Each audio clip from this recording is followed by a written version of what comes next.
CAD, printed it out, and then we used a bunch of foam and stuff to make these big pedals. And then we all cut it out, and then we all started gluing. So we're thinking it's going to be about 27 feet wide, depending on the angle of the arms.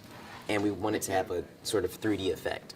So the teeth are 3D, the pedals come out at an angle, and the manifold, the centerpiece, is protruding out from the center.